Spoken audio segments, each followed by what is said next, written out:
அது ரெசனன்ஸ் அப்படின்னா உனக்கு மேக்ஸிமம் அவுட்புட் கொடுக்கும். சரியா? ரெசனன்ஸ்ல என்ன நடக்க போகுது?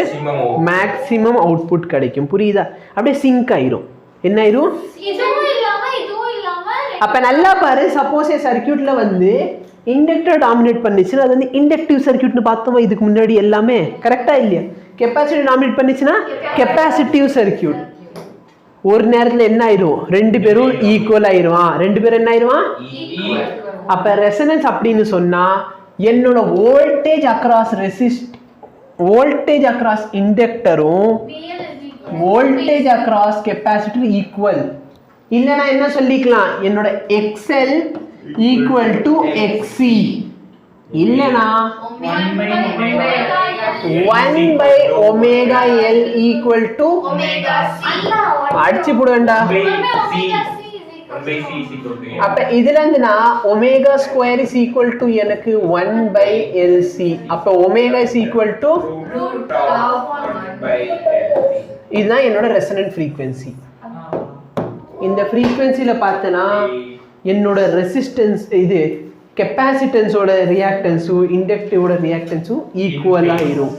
அப்படின்னா என்ன ஆக போகுதுன்னா நல்லா பாரு, இந்த இடத்துல மேலே இருக்கிற வேல்யூ சம் VL, இந்த இடத்துல இருக்கிற வேல்யூ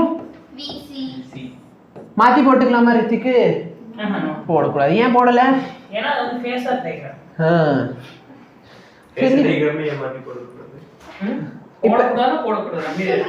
ஏன்னா அதான் அப்பதானே லீடு லேக். நீ கதை ஃபுல்லா மாத்த சொல்றீங்க நீங்க. அப்ப நல்லா பாரு, இது ரெண்டு ஈக்குவல் ஆயிடுச்சு. அப்ப இந்த எஃபெக்டிவ் என்ன? 0. கரெக்டா இல்லையா? அப்ப என்னோட டோட்டல் வோல்டேஜ் என்ன ஆயிடுச்சு? வெறும் ரூட் ஆஃப் அந்த இடத்துல VR ஸ்கொயர். அப்ப பேசிக்கலி என்னது? அப்ப என்னோட Z என்ன ஆயிரும்?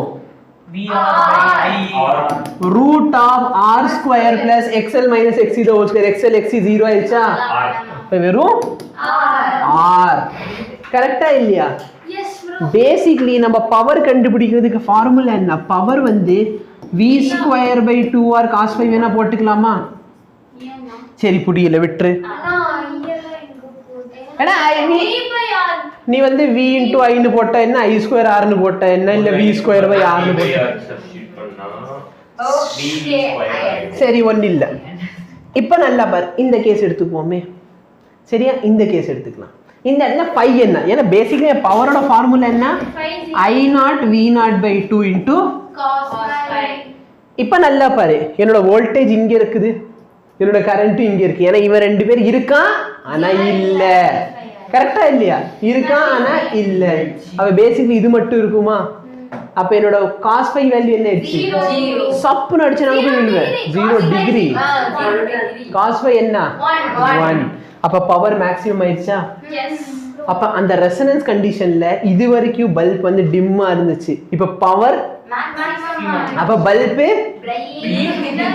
கரெக்டா பில்லு தூக்கி நடிக்கும். கரெக்டா? வாழ்க்கையில சந்தோஷம் கூடி வந்துடும். கரெக்டா இல்லையா? ரெண்டு பேருக்கு நடுவில் என்ன ஆயிடுச்சு? நீ கொஞ்சம் விட்டு கொடு, நான் கொஞ்சம் விட்டு கொடு. எதுக்காக?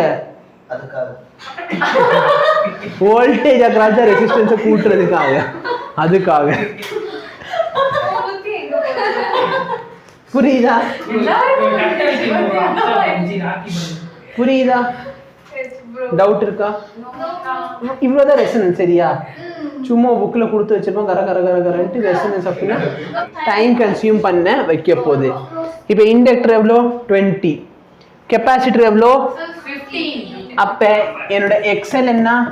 Omega L. ஒமேகா எவ்வளோ? 20. கரெக்டா? XC என்னது? 1 by ஒமேகா எவ்வளோ? 340 into 50 into 10 power minus 6 மேல போயிடுச்சா? plus 6 மைனஸ் மில்லி இருக்குல்ல, 10 பவர் மைனஸ். புரியுதா? கொஞ்சம் கதை மட்டும் க்ளோஸ் பண்ணிடலாம், ரெக்கார்டிங் ப்ராப்ளம். கரெக்டா? இந்த மாதிரி கொஸ்டின் நம்ம சால்வ் பண்ணியாச்சு. இதுக்கப்புறம் என்ன பண்ணுவீங்க? As usual XL minus XC கண்டுபிடிப்பீங்க. கரெக்டா இல்லையா? இந்த கொஸ்டினை உட்காந்து நீ ட்ரை பண்ணிக்கோ. ஏன்னா கான்செப்ட் அடுத்து நடத்தணும். புரியுதா? ஓகே. இப்போ நல்லா பாரு, இந்த XLக்கும் XCக்கு இருக்க ரிலேஷன்ஷிப் பார்க்க போகிறோம். சரியா? XLக்கும் XCக்கு இருக்க ரிலேஷன்ஷிப் பார்க்க போகிறோம். சரி, பேசிக்கலி என்னோட XLங்கிறது என்னப்பா? Omega L. கரெக்டா இல்லையா?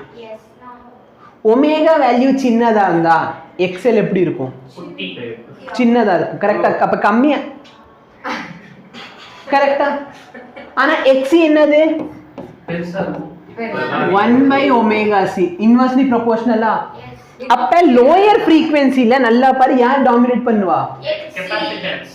ஏன்னா இந்த வேல்யூ இது சின்ன வேல்யூ டினாமினேட்டர் இருக்கு. அப்ப மொத்த ஆன்சர் என்ன ஆயிரும்? சின்ன வேல்யூ டினாமினேட்டர் இந்த மொத்த வேல்யூ என்ன ஆயிரும்? பெருசாயிரும். அப்ப சின்ன வேல்யூல எக்ஸிசி வந்து டாமினேட் பண்ண போறோம். அப்ப வந்து பேசிக்கலி எக்ஸி என்ன சொல்லுவான்? நான் கரண்ட் உள்ள அலோவ் பண்ண மாட்டேன். நேத்து பார்த்தோமா? கம்மியான ஃப்ரீக்வென்சில எக்ஸிசி வேல்யூ ரொம்ப அதிகமா இருக்கும். அப்ப பேசிக்கலி கம்மியான ஃப்ரீக்வென்சில யார் கரண்ட் அலோவ் பண்ண மாட்டான்? கெப்பாசிட்டர் அலோவ் பண்ண மாட்டேன்னு சொல்லிடுவான். புரியுதா? அப்போதைக்கு ஒரு சர்க்கியூட் முகேஷ் கேட்டான்ல, எப்போதைக்கு என்ன சர்க்கியூட் எப்படி பிஹேவ் பண்ணுவோம்? அப்ப கம்மியான ஃப்ரீக்வென்சில பேசிக்கலி என்னோட எக்ஸி அதிகம், அப்ப விசி அதிகமா. அப்ப என்ன சர்க்கியூட் இது? Capacitive circuit. ஹையர் ஃப்ரீக்வென்சில போறப்ப கெப்பாசிட்டர் வந்து வா வா வா நான் அலோவ் பண்றேன், ஆனா இண்டக்டர் என்ன பண்ணுவான்? அலோவ் பண்ண மாட்டான். புரியுதா? அப்ப அந்த நேரத்துல என்ன நடக்க போகுது? அது வந்து பேசிக்கலி இண்டக்டிவ் சர்க்கியூட் ஆயிரும். புரியுதா? அப்போ கரண்டோட நிலைமை யோசிச்சு பாரு. சரியா? கரண்டோட நிலைமை இந்த கேஸ்லயும் சரி எந்த கேஸ்லயும் சரி, கரண்ட் போகும்போதுன்னு வச்சுக்க, நீ தான் போறேன்னு வச்சுக்கலாம். போறவனை ரெசிஸ்டர் வந்து ரெண்டு பேரும் ஓரளவுக்கு தடுத்து விட்டுருவான். நீ கம்மியான ஃப்ரீக்வென்சி, அப்ப யாரும் அலோவ் பண்ண மாட்டா. அதான் வளைஞ்சு வரைஞ்சு சொன்னா இந்தப்பா வரைஞ்சு காமிச்சிருப்பா. கம்மியான ஃப்ரீக்வென்சினா இவன் அலோவ் பண்ண மாட்டான். கரெக்டா இல்லையா? கம்மியான ஃப்ரீக்வென்சில இவன் அலோவ் பண்ண மாட்டான். அப்ப பேசிக்கலி கம்மியான ஃப்ரீக்வென்சில விசியோ எக்ஸியோ அதிகமா. அப்ப நல்ல ஒரு போற கரண்ட் யார் தடுத்து நிப்பாட்டிடுறா? கெப்பாசிட்டர் தடுத்து நிப்பான். அப்ப அவுட்புட்ல நிறைய கரண்ட் இருக்குமா? இருக்காது. இதே வந்து நிறைய ஃப்ரீக்வென்சி கொடுத்தா கெப்பாசிட்டர் வந்து ஓகே வா வா வான்னு சொல்லிடுவான். ஆனா யார் வேணாம்னு சொல்லுவான்? இண்டக்டர் அலோவ் பண்ண மாட்டேன்னு சொல்லுவான். கரெக்டா இல்லையா? அப்ப நல்லா பாரு, ஒரு குறிப்பிட்ட நேரத்துல வந்து கெப்பாசிட்டர் அலோவ் பண்ண மாட்டான். ரொம்ப ஹை ஃப்ரீக்வென்சில போயிட்டேன்னா இண்டக்டர் அலோவ் பண்ண மாட்டான். ஆனா இது ரெண்டுத்துக்கு நடுவுல ஏதோ ஒரு நேரத்துல ரெண்டு பேர் ஈக்குவல் ஆயிருவாங்களா? ஏன்னா பேசிக்கலி யோசிச்சு பாரு, ஃபர்ஸ்ட் என் வேல்யூ இப்படி இருக்கு, அப்புறம் என் வேல்யூ இப்படி ஆயிடுச்சு. கரெக்டா இல்லையா? எக்ஸ் ஃபர்ஸ்ட் வந்து என்ன இருக்குது? விசி எப்படி இருக்குது? அதிகமா இருக்கு. அப்புறம் விசி என்ன ஆயிடுச்சு? அப்ப ஏதோ ஒரு நேரத்துல வந்து இந்த எக்ஸெல் வந்து கூடிக்கிட்டே வந்து இவனை தாண்டி இப்படி போயிருப்பான். ஆமாவா இல்லையா? சொல்றது புரியுதா? அப்ப ஏதோ ஒரு நேரத்துல ரெண்டு பேரும் ஈக்குவலா இருந்திருப்பாங்களா? அந்த நேரத்துல பார்த்தனா கெப்பாசிட்டரும் அலோவ் பண்ணுவான் ஓரளவுக்கு, இண்டக்டரும் அலோவ் பண்ணுவான். கரெக்டா இல்லையா? சொல்றது புரியுதா? அந்த ஃப்ரீக்வென்சி தான் என்னது? Resonant frequency. அந்த ரெசனன்ட் ஃப்ரீக்வென்சியில் என்ன நடக்கும்? என்னோட விஎல்லும் விசி ஈக்குவல் ஆயிரும், எக்ஸ்எல்லும் எக்ஸி ஈக்குவல் ஆயிரும், omega L is equal to 1/ωc. அப்போ ஒமேகா நாட் இதுதான் ரெசனன்ட் ஃப்ரீக்வென்சி.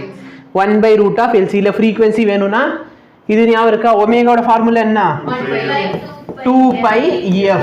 அப்போ எஃப் வேணும்னா ஒமேகா/2π. ஒமேகாவோட வேல்யூ இது, 2π டிவைட் பண்ணுறேன். கரெக்டா? இப்போ இந்த ரெசனன்ட் ஃப்ரீக்வென்சியில் என்னென்ன அட்வான்டேஜ் நல்லா பாரு. எக்ஸ்எல்லும் எக்ஸியும் இருக்காது. கரெக்டா? எக்ஸ்எல் எக்ஸி ஈக்குவல் ஆகுதுன்னா கேன்சல் ஆயிரும். அப்போ மொத்த ரெசிஸ்டன்ஸ் வந்து மினிமம். கரெக்டா இல்லையா? வெறும் ஆர் மட்டும் தான் இருக்க போகுது. அப்ப ரெசிஸ்டன்ஸ் மினிமம் ஆயிடுச்சுன்னா கரண்ட் என்ன ஆயிரும்? பவர் என்ன ஆயிரும்? புரியுதா? அப்ப பாரு, இசட்டோட வேல்யூ வந்து வெறும் ஆர், கரண்டோட வேல்யூ V/R, பவரோட வேல்யூ என்ன? I0V0/2. காஸ் பை என்ன ஆயிடுச்சு? 1 ஆயிடுச்சு.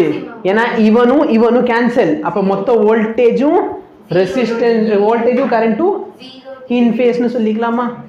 சொல்றது புரியுதா? Very good.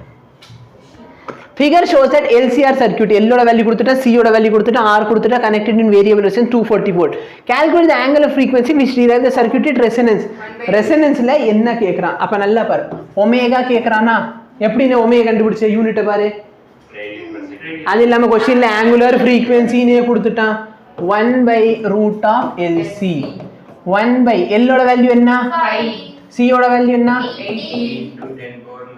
400 200 10 power minus 6. 10 power minus 6 ரூட்டுக்கு வெளிய எடுத்தா 10 power minus 3. 10 power minus 3 numerator போச்சுனா 1000. Divide by 5 into 80 40. 5 into 80 எப்படி 40 ஆகும் பாப்பா? 400 க்கு ரூட் எடுத்தா 20. மேத்ஸ்ல மண்ணள்ளி போட நானும் 200 தான் சொல்ல வந்தேன். 50. எங்களை தான் மேத்ஸ் கத்துக்கிட்டு வந்தீங்க 5 into 8 அந்த ரேடியன் இது இதோட unit angular frequency revolution per second இருந்தா RPM. r revolution per second rps இருந்தா f frequency